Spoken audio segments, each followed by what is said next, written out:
Hi, I'm Lauren Schreiber, the U.S. Tax Director here at Zeifmans. This morning, I'm going to spend a few minutes telling you about like-kind exchanges and whether or not it's a good tax play for a Canadian corporation. A like-kind exchange is an exchange in the U.S. where a piece of property is exchanged for another piece of property of similar type and purpose, and the gain on the original piece of property is deferred for taxation purposes until the replacement property is disposed of. So it's a really good way to defer tax. But does this concept work from a Canadian tax perspective?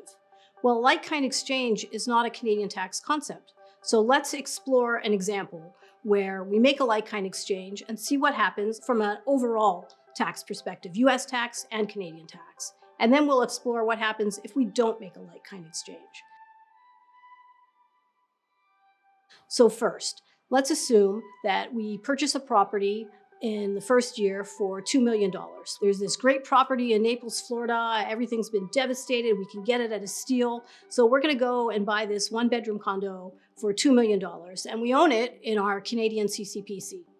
So a year goes by, and the second year, the coastline has been cleaned up, and now there's this other property, and it's a great two-bedroom condo in a gated community. It's a block away from the beach. We think, hey, that might be a better place to be, so we want to sell the first property and buy the second property. We don't have enough money to carry them both, so we're going to ditch the first one, buy the second one.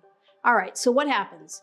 On the US tax side, the first year we've had some depreciation, and then we sell the property. There's an inherent gain of, say, $1,070,000, and then we purchase the new property for $3 million. The gain on the US property the first year is deferred from US taxation. The second year, we have the new property, the replacement property. We get to bring it in at the carryover basis, so we don't depreciate it over the $3 million that we paid for it. We depreciate it over the $2 million that we paid for the original property. Then at the end of the second year, at the beginning of year 3, we sell the whole kit and caboodle for $4 million.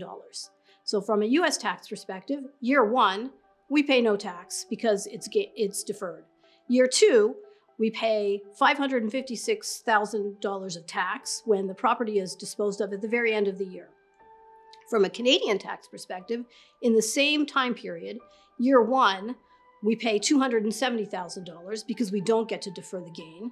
And year 2, we actually don't have any Canadian tax because we're able to claim a foreign tax credit for the US tax we paid.